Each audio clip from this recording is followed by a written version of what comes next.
ሰላም እንዴት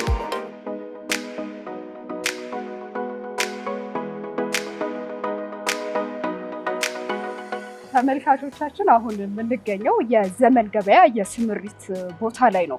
ዘመን ገበያ ለነጋዴው ደግሞ ለሸማች ምን አዲስ በረከት ይዞ መጣ የሚለውን በስፋት ልናወራ ነው። አጠገቤ አቶ ቸርነት አለ። እንዴት አለ? እንኳን ደህና መጣሽ። እንኳን ደህና ቆያችሁ። በክፍለ ሀገርና በአውራጃው የሚኖሩ ሰዎች ሰኞ ገበያ፣ ማክሰኞ ገበያ፣ ቅዳሜ ገበያ እያሉ ተገበያይተዋል። ይህን ተመልካቾቻችን በደንብ ይጋሩኛል። በመዲናችን አዲስ አበባ ደግሞ እንደ ሾላ፣ መርካቶ ያሉ እድሜ ጠገብ ገበያዎች አሉ። ደግሞ በየሰፈሩ ትልልቅ የገበያ መዳረሻዎች አሉ። እነዚህ ባህላዊ ገበያዎቻችን ናቸው። ከነዚህ ባህላዊ ገበያዎቻችን ምን እንደው የተለየ ነገር ዘመን ገበያ ይዞ መጣ? እንግዲህ ዘመን ገበያ ሲመጣ እንዳልኩሽ ነገሮችን በቴክኖሎጂ ስንደግፋቸው ማለት ስናሳድጋቸው ማለት ነው። በባህል ደረጃ የምናገኛቸውን ፍሌቨሮች ሉዝ አናደርግም። ሽሮ ሜዳ ሄደሽ የምታገኙ ጋቢ አሁንም ታገኛለሽ። ኦር መርካቶ ሄደሽ ደግሞ ስትገዢ የሚኖርሽን ምርት በጣም ጥራቱን በጠበቀ ታማኝነት ባለው ተጠያቂነት ባለው ደረጃ ታገኛለሽ። ሾላም ስትሄጂ የምታገኙን ምርት ዘመን ገበያ ላይ በትክክል ታገኛለሽ። ነጋዴዎቻችን ከዛ የሚወጡ ነጋዴዎች ስለሆኑ ዘመን ገበያ ግን ለቫልዩ አድ አድርገው የመጣው ምንድን ነው? አንደኛ ከየትም አካባቢ ተነስተሽ የትም ገበያ መሄድ አይጠበቅብሽ። ያ የስራ ሰዓትሽ ነው፣ ራስሽን የምታሳድግበት ሰዓት ነው። ወደ ኢምፓወርመንት ነው፣ ወደ ስራሽ የምትሄጂበት ይሆናል ማለት ነው። ዘመን ገበያ ይዞ የመጣ ኮንቪነንስ ወይም ደግሞ ምቹነት የምንለው የግብይት ምቹነትን ይዞ ነው። አቶ ቸርነት፣ ገበያ የአንዲት ሀገር መልኳ ነው ያስባለሁ። ምክንያቱም ባህሏ፣ ታሪኳ፣ እምነቶቿ በደንብ ተገልጸው የሚታይበት ቦታ ነው። ለዛም ይመስለኛል ቱሪስቶች ገበያዎቻችንን ይጎበኛሉ።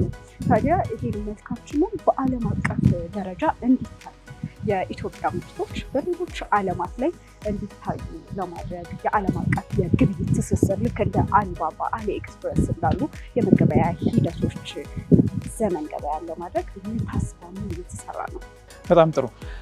እንግዲህ ዘመን ገበያ የዘመኑ ገበያ ነው። የዘመኑ ገበያ እንደመሆኑ ደግሞ የኢትዮጵያን አሁናዊ ሁኔታ፣ ታሪኮቿን፣ ባህሏን እንዲያንጸባርቅ ይጠበቃል። መሰረተ ልማታችንም በዛ አይነት መልኩ የተቃኘ ነው። ምርቶቻችንም ካያቸዋቸው የባህሉን አስተሳሰብ ሪፍሌክት የሚያደርጉ አዘምነው የሚያቀርቡ አድርገን የሚያቀርብ ናቸው። በየትኛውም የኢትዮጵያ ክፍል ያሉ ተወዳጅ የሆኑ ምርቶቻችንን በጠቅላላ ያቀረብንበት ነው። ማር ብለሽ የምጠሪያቸውን አካባቢዎች በጠቅላላ ያካተተ ነው። ቡና ብለሽ የምጠሪ ይይዛል። በግ ከየት ይምጣልሽ ስትባይ በግ እንዲመጣልሽ የምጠሪ ቦታ ይኖርሻል። ሸማ ብልኮቻችንን ከየት እንደምናመጣቸው ብትጠሪ ከነዛ ገበያዎች የመጣ ነው የሚሆነው። ወደፊት ደግሞ አሁን ደግሞ እያሳደግነው በምንሄደው ጊዜ ደግሞ አትክልት ተራን ቨርቹዋሊ ታገኛለች ማለት ነው። ሽሮ ሜዳ ቨርቹዋሊ ታገኛለች ማለት ነው። የዛን አካባቢ ስሜት ሉዝ ሳታጭው ፍሌቨሩ ሳይጠፋ ያንን አማራጭ የምታገኝበት አይነት መገበያያ ፕላትፎርም እንዲሆን ነው እየሰራን ያለ ነው። አሁን ላይ ያለንበት እድገት በምርት ደረጃ ያንን የሚያንጸባርቅ ነው። የኢንተርፌሱ ወይም ደግሞ ስትገቢ የምታገኝ ምልከታ ደግሞ ያንን የሚያንጸባርቅ ያንን የሚያሳይ እንዲሆን ደግሞ እየሰራንበት ነው ያለ ነው። በቅርቡ እንግዲህ የናሽናል ባንክ ጋር የተያያዙ ጉዳዮቻችንን ስንጨርስ ወደ ኤክስፖርት ዓለሙ መቀላቀላችን የማይቀር ነው። በኤክስፖርት ዓለሙ ላይ ደግሞ የሚገኙ ኢትዮጵያውያኖች እዚህ ሀገር ውስጥ ቢሆኑ የሚያገኟቸውን ምርቶች የሚያገኙበትን ፕላትፎርም እያመቻቸን ነው ማለት ነው። በጣም አሪፍ። ስለዚህ ማር አምጡልኝ ምናምን ብሎ ሰዎችን ማስቸገር እየቀረ ነው። ታሪክ ሆነ። በጣም ደስ ይላል። እነዚህ መኪኖቻችሁ 24 ሰዓት ብቁ ናቸው? 24 ሰዓት ብቁ ናቸው። ያው የበዓላት ሰሞን ላይ ግብይት አድርጋችሁ የምታውቁ ከሆነ የበዓላት ሰሞን ላይ እስከ ሌሊቱ 5 ሰዓት 6 ሰዓት የምንሰራ ይሆናል። ከበዓላት ሰሞን ውጭ ያሉትን ግን ደንበኞቻችንንም ለአደጋ ማጋለጥ ስለማይኖርብን የስራ ሰዓታችን ብቻ ተጠቅመን የሚያገለግልን እንገኛለን። በአብዛኛው ግን እስከ ምሽቱ 1 ሰዓት ተኩልና 2 ሰዓት ድረስ አገልግሎት እንሰጣለን። በጣም ብዙ ተቋማቶቻችን ላይ ዋና አጀንዳችን ይደርሳል ሳይበርኛ ፕሮግራም። ታዲያ በየሄድንባቸው ተቋማቶች ላይ ምን እንታዘባለን? ተቋማቶች ከአርቲፊሻል ኢንተለጀንስ ጋር ራሳቸውን እያዛመዱ መጥተዋል እና ዘመን ገበያ ከመጪው የቴክኖሎጂ አብዮት ከአርቲፊሻል ኢንተለጀንስ ጋር ራሱን ለማዛመድ ምን እየሰራ ነው? ሮድማፓችን ላይ ያስቀምጠናል። የመጨረሻው ግባችን የሚሆነው ቨርቹዋሊ ልብስ ለክተሽ የምትገዥበት ፕላትፎርም ነው የሚሆነው። ልክ አንድ የልብስ መሸጫ ሱቅ ውስጥ ስትገቢ ልብሶችን አንስተሽ ለክተሽ ግሩሚነስ አይተሽ እንደምትገዢ ሁሉ ቨርቹዋሊ ሰፖርት ተደርገሽ ደግሞ አሁን እነዛን ምርቶች ለክተሽ አይተሽ ፊትነስሽን አይተሽ የምትገዥበትን አይነት ፕላትፎርም እያመቻቸን ነው። መዳረሻችን እሱ ነው የሚሆነው። አሁን ላይ ግን ባለው ኤአይ ሰፖርትድ የሆነ የሰርች ኢንጂን አለን። ስለዚህ አንቺ የምትፈልጊውን ፕሮዳክት ስትመርጪ ኦልሬዲ ላንቺ የሚያመጣልሽ ብዙ ጊዜ የምታያቸውን ብዙ ጊዜ የምትገዣቸውን እና ደግሞ አንዴ ሰርች ስታደርጊ ከዛ ጋር ሪሌትድ የሆኑትን ሰጀስት የሚያደርጋቸውን ፕሮዳክቶች ነው የሚያመጣው። ስለዚህ ከኤአይ ሰፖርትድ ያልሆነ ቴክኖሎጂ ያው ኋላ ቀር እንደመሆን ነው። የድንጋይ ዘመን ቴክኖሎጂ እንደምንለው ነው ለቴክኖሎጂ የሚሆነው። በስፋት እንደው ስለ ሸማች አወራ ለነጋዴው ምን በረከት አለው ዘመን ገበያ? የምርታቸውን እይታ ወይም ቪዚቢሊቲ የምንለውን መፍጠር የሚያስችል አውድን የፈጠርንላቸው የትኛውም የኢትዮጵያ ክፍል ውስጥ ሆነው ያመርታሉ። የትኛውም የኢትዮጵያ ክፍል ውስጥ ሆነው ያመረቱትን ደግሞ በእኛ ፕላትፎርም አስተዋውቀው የትኛውም የሀገሪቱ ክፍል ውስጥ መሸጥ ይችላሉ። መተማመኛ ትምምን ያለበት ትረስት ወርዝ የሆነ ፕላትፎርም ነው። በየትኛውም አይነት አግባብ የገዛሽው ፕሮዳክት የገዛሽውን አይነት ካልሆነ ተመላሽ የምትጠይቂበት ፕላትፎርም ነው።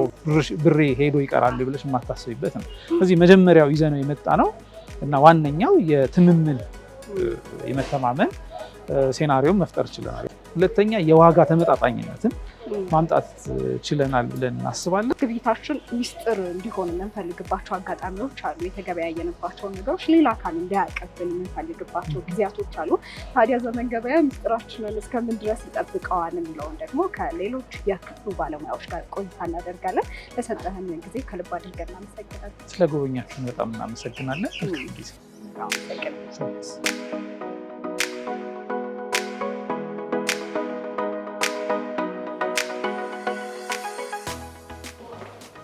እንዴት አሉ? አቶ ጀማል እንኳን ደህና ቆያችሁ። ሰላም ነው?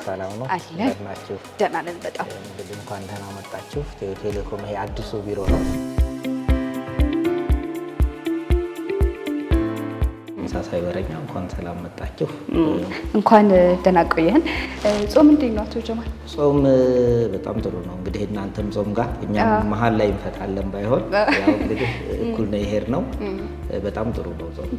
በጣም አሪፍ። በዚህ የጾም ወቅት እንግዲህ የሙስሊሙ ማህበረሰብ የኦርቶዶክስ እምነት ተከታዮች ጾም ላይ ነንና ዘመን ገበያ የራሱ የሆነ ትልቅ አሻራ አለው ብዬ አስባለሁ። ምክንያቱም የጾም ወቅት በጣም የድካም ወቅት ነውና ቤታችን ሆነን በጾማችንን እየጾምን ገበያ መሄድ አይጠበቅብንም። ስራችንን እየሰራን በዘመን ገበያ መገበያየት እንችላለን ተብሏል። ለዚህ ደግሞ በጣም እናመሰግናለን። አዎ እንግዲህ ኢትዮ ቴሌኮም የዲጂታል ትራንስፎርሜሽን እናመጣለሁ ሲል ምንድነው አንዱ አላማው ህይወትን ማቅለል የሚል ነው። አላማችን ላይ የያዘው ኢትዮ ቴሌኮም አንዱ ከአላማችን ውስጥ እሱ ስለሆነ ህይወት እንዴት ነው የሚቀለው ሲባል ሲደክመን በቀላሉ ነገሮችን ማግኘት አክሰስ ማድረግ። አሁን እንዳልሽው ጾም ረመዳንም የክርስቲያኑም ጾም አለ። እኛ ኦንላይን አሁን ጤፍ እንገዛለን፣ ዘይት እንገዛለን።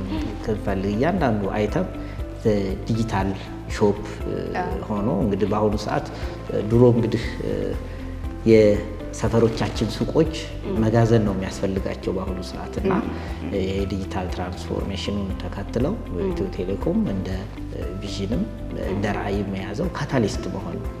ለኢትዮጵያ የዲጂታል ሶሳይቲን ከመፍጠር አንጻር ካታሊስት ከመሆን አንጻር ከጾምም ያለፈ ነው። ገበያ ሚስጥር ነው። ሚስጥር የሚሆንባቸው አጋጣሚዎች አሉ። ታዲያ ዘመን ገበያ የግብይት ሂደት ሚስጥራችንን እስከምን ድረስ ጠብቆ ይዛን የሚለውን ልንጠይቅ ነው የመጣ ነው። ሚስጥር እንዴት ይጠበቃል ሲባል ራሱን የቻለ የአይደንቲቲ ኤንድ አክሰስ ማኔጅመንት አለ። የአንድን ነገር አይደንቲቲው ምን ይመስላል፣ ደግሞ መዳረሻዎቹንስ እንዴት ኮንትሮል እናደርጋለን። ዘመን ገበያ ላይ ማን ነው የአድሚን አካውንት ያለው? የአድሚን አካውንት ደግሞ እያንዳንዱ ሮል አለው። የከስተመር ፕሮፋይል ማየት ያለበት መቼ ነው? ተች ፖይንት ሲኖር ነው። ሰፖርት ሲያደርግ፣ ሲመዘገብ፣ ከስተመሩ ሊቭ ሲያደርግ ሊሆን ይችላል። ከዛ ውጭ ግን እያንዳንዱ በእይታ ውስጥ ነው ማለት ነው። እኔ ዛሬ የሰራሁት ኮምፒውተሬ ላይ ሁሉም ሴንተራሊ ሶኩ ላይ ማኔጅ ይደረጋል። ሎጎችም ሪከርድ ይደረጋሉ። ስለዚህ አንድ ሰው ምሳሌ የስልክ ፕሮፋይሌ ወይም የቴሌብር ፕሮፋይሌ ከታየ 994 አለና 994 ትኬት የምንቆርጠው ኬዝ ነምበር ማለት ነው። ትራቨል ትኬት እንደማለት ነው ለከስተመር። በዛ ኬዝ ነምበር ያልመጣበት ቪው አድርጎ እንኳን ከተገኘ እኛ ቼክ ኤንድ ባላንስ ተጠያቂነትን ያመጣል ማለት ነው። ያንንም ደግሞ በምን ያረጋግጣል? ማዕቀፎች አሉ። ምሳሌ ኢትዮ ቴሌኮም ሰራተኛ ሊያባርበት የሚችለው አንዱና የማይደራደርበት የከስተመርን ወይም የደንበኛን ፕሮፋይል የደንበኛን ሚስጥር አሳልፎ ወይም ያለ አግባብ ያየ ወይም አሳልፎ የሰጠ ወይም የቀየረ ነው እና ለማረጋገጥ ዊ አር ኮሚትድ ከስተመር ሴፍቲ አወር ፕራዮሪቲ ነው በሚለው ነው የምንይዘው። በዚህ ነው እንግዲህ ሚስጥራዊነቱንም ጠብቀን አንድ ሰው ኦርደር ያደረገውን ሎኬሽኑን የት እንደሆነ ከራሱ ውጭ እና ዴሊቨር ከሚያደርገው ሰው ውጭ አክሰስ አይደረግም ማለት ነው። ፒውርሊ ያ ነው እንግዲህ ደህንነቱን እንጠብቃለን ስንል። በጣም አሪፍ። እንዲህ አይነት የኦንላይን ልማቶች ሲለሙ ተያይዘው ደግሞ የሳይበር ሴኩሪቲያቸው ነገር ይነሳል። ደግሞ በጣም ትልቁ ስጋታቸውም ሳይበር ሴኩሪቲ ነው። በዚህ በዘመን ገበያ ላይ ደግሞ በጣም ብዙ የገንዘብ ዝውውሮች ይኖራሉ። ስለዚህ የገንዘባችንንስ ደህንነት እንዴት ነው የሚጠበቀው በዘመን ገበያ ላይ? ያው አሁን ኪሳችንና ሱቃችን ብለን ብንለየው ኪሳችን ማን ነው? ቴሌብር ነው። ቴሌብር ላይ ያለው ሴኩሪቲ ኢንዳይሬክትሊ ለማን ነው የሚሆነው? ለዘመን ገበያ ነው። እና ትልልቆቹ የዓለማችን የኢኮመርስ ማርኬቶች ብዙ ነገሮች ፌስ ያደርጋሉ። አካውንቶች ይወሰዳሉ፣ ፔመንት ፍራውድ ይሰራል፣ እያንዳንዱ ፊሽንግ ይካሄዳል። እና እነዛን እኛ ደግሞ ከዛ ቤስት ፕራክቲሶቹን በመውሰድ ይሄንን ቴሌብርንና ሾፖቹን ወይም ዲጂታል ኢኮመርስ ዲጂታል ማርኬቶቹን ኮምባይን በማድረግ ሴኩሪቲን አሹር ያደረግንበት ነው። ይሄ ሲባል ባይዘው የኢንፎርሜሽን ሴኩሪቲ ስንል ቦዝ ዲጂታል ኤንድ ነን ዲጂታል ነው። ነን ዲጂታል የምንለውን አሁን ምሳሌ ውሎች ሊሆኑ ይችላሉ።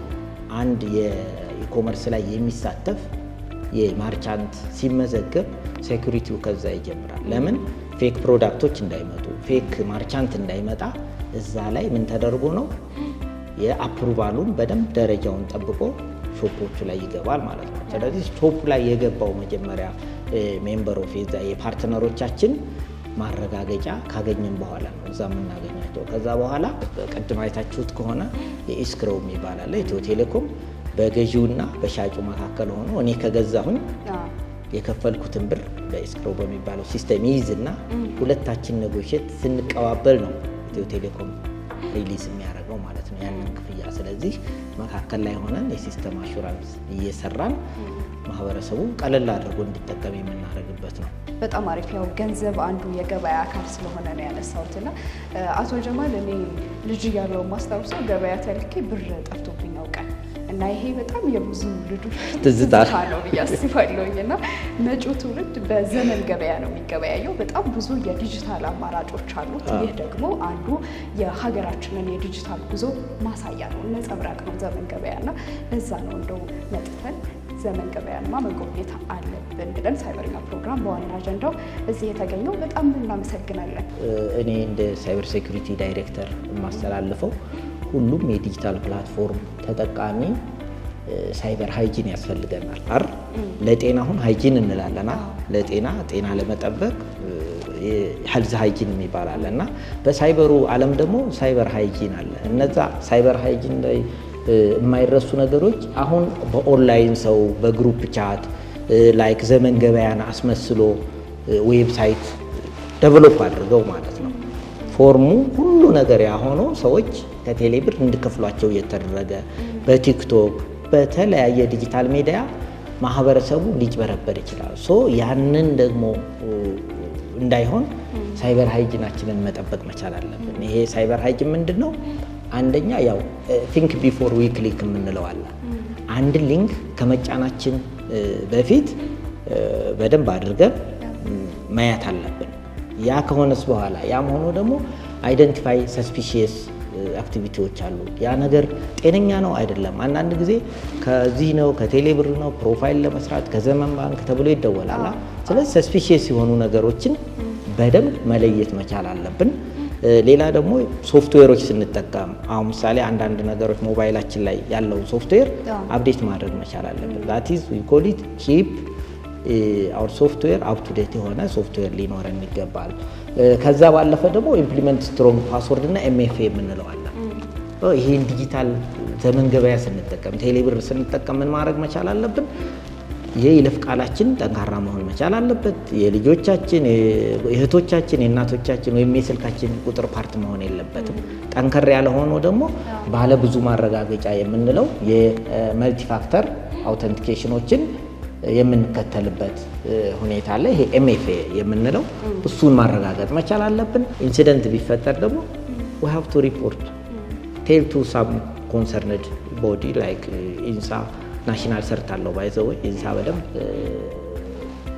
ኮላቦሬሽን እኛ ጋር ከሚሰራ አንዱ የሬጉላቶሪ አካል ነው። የናሽናል ሰርት አለ። ችግር ሲፈጠር ይሄ ማለት ቴል ኤንድ ሪፖርት ኢንሲደንትስ ኢሚዲየትሊ ችግር ሲኖር ሪፖርት ማድረግ መቻል አለብን። አመሰግናለሁ። እናመሰግናለን በጣም። የግብይት ታሪኮቻችን ብዙ ናቸው። ድሮ አባቶቻችን በፈረስ በጋሪ ተጉዘው ብዙ ኪሎ ሜትሮችን ተጉዘው ግብይቶቻቸውን ፈጽመዋል። በኋላ ላይ ደግሞ ሀገር ስትሰለጥን ግብይታችንን በአንድ ጣራ ስር ማግኘት ችለናል። አሁን ደግሞ በዲጂታል ዘመናችን በዘመን ገበያ ቤታችን ሆነን መገበያየት እንችላለን። ይህ ታዲያ የዲጂታሉ ጉዞ ምስክር ነው። አብራችሁን ስለነበራችሁ ከልብ አድርገን እናመሰግናለን። ፕሮግራሙን አዘጋጅ ያቀረብኩላችሁ ትዕግስት ተሳፊ ነኝ። ዋና አጀንዳችን እዚህ ደርሶ ነበር። ሳምንት በሌሎች ጉዳዮች እንገናኛለን። ቸር ሰንብቱ።